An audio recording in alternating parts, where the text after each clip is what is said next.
in a meeting with the managing director of the Fars News and all the other photojournalists. He said he knew that 2 photographers had sent pictures abroad and that if he found out who they were, he would deal with them severely. Javad fled, leaving with nothing but his camera, laptop and a change of clothes. I was afraid of flying. I took a risk coming to the airport. The passport officer asked me which town in Turkey I was visiting. Ankara, I said. Why Ankara and not another place, he asked. What if I went there and never came back? What do you mean, I asked. Of course I'm coming back. What reason would I have to not come back? Because he took these photographs, Java became one of 80 young journalists to have fled Iran since the demonstrations. 39 are behind bars.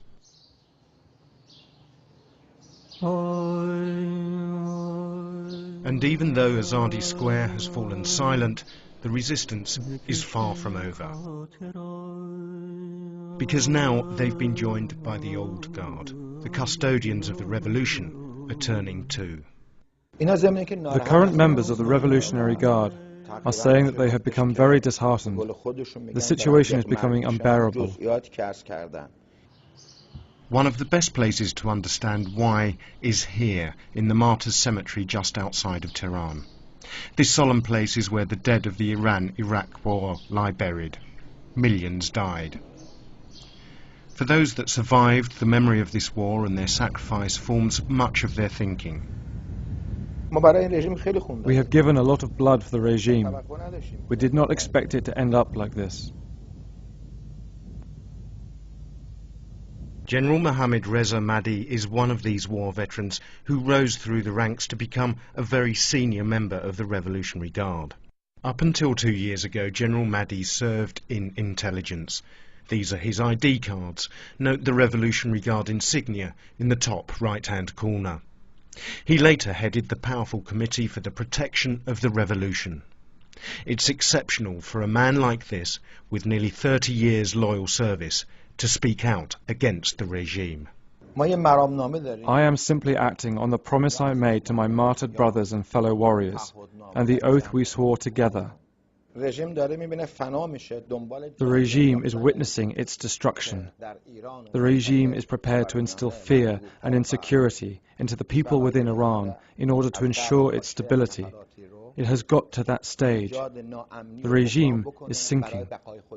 Every morning he puts on his bulletproof vest. It's a daily ritual. He's scared for his life. General Mahdi fled Iran 2 years ago after falling foul of the current leadership. Now he flits from country to country to avoid capture. He agreed to meet us here in Bangkok. Ahmadinejad has no power. He's a puppet, a plaything. He does what he's told. No one has any belief in him. He has no power.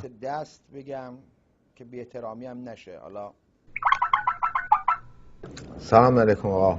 سلام علیکم آقا. من فقط زنگ زدم عرضادایی بکنم و یه اخبار پرسیم. Just as Iran's young bloggers use the internet to post their messages of dissent, so the general connects to the internet, conducting a whispering campaign with other high-ranking co-conspirators in Iran via Skype, sharing intelligence and monitoring events, trying to garner support to destabilize the regime from afar.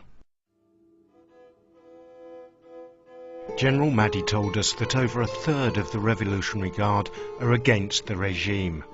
There is no way of verifying his claims. But back in Turkey we found a reluctant and frightened man who backed up what General Mahdi told us. Across his back he showed us the healing scars of recent torture. But this is what they looked like just 4 weeks ago.